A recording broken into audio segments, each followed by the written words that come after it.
महाराष्ट्रातील प्रत्येक अपडेट जाणून घेण्यासाठी आजच मेट्रो रायगडच्या सोशल मीडिया प्लॅटफॉर्मला लाईक, फॉलो आणि सबस्क्राइब करा। मद्यधुंद ट्रक चालकाची नागोठणे पोलीस वाहनाला जोरदार धडक।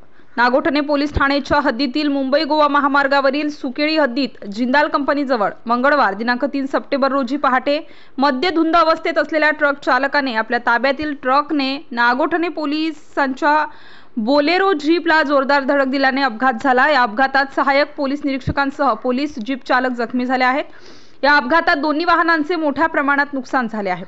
नागोठणे सहाय्यक पोलीस निरीक्षक सचिन कुलकर्णी हे चालक मिलिंद महाडिक यांच्यासह बोलेरो पोलीस जीप क्रमांक MH06 CD 4897 या शासकीय वाहनाने विभागीय गस्तीकरिता कोलाड पोलीस ठाणे येथे भेट देऊन मंगळवार दिनांक 3 सप्टेंबर रोजी पहाटे 2:40 सुमारास नागोठणे येथे परत येत असताना मुंबई गोवा महामार्गावरील मौजे सुकेळी गावाच्या हद्दीत जिंदाल कंपनी समोर रस्त्याच्या खाली ट्रक क्रमांक MH46 AF 8792 हा पलटी झालेला होता। त्या ठिकाणी कुलकर्णी यांनी आपली शासकीय जीप उभी करून मदतीकरता रस्त्याच्या बाजूला थांबले असता त्याच दरम्यान मद्यधुंद ट्रक चालक सुभाष त्रिजुगी यादव राहणार शिवाजीनगर मानखुर्द सध्या राहणार पद्मावती नगर वरसगाव कोलाड तालुका रोहा याने त्याच्या ताब्यातील ट्रक क्रमांक MH06 AQ9601 हा नागोठणे बाजूकडून कोलाड बाजूकडे भरधाव वेगात ट्रक चालवून उभ्या असलेल्या शासकीय पोलीस जीपला समोरून ड्रायव्हर बाजूला जोरदार धडक दिली।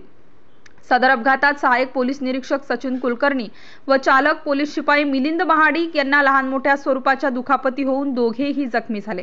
त्यांच्यावर प्राथमिक आरोग्य केंद्रात प्रथमोपचार करून पुढील उपचारासाठी पेण येथे रवाना करण्यात आले। या अपघातात दोन्ही वाहनांचे नुकसान झाले। अपघाताची नोंद नागोठणे पोलीस ठाण्यात करण्यात आली आहे। पुढील तपास PSI संजय चव्हाण हे करीत आहेत। Subscribe now and press the bell icon. Never miss an update.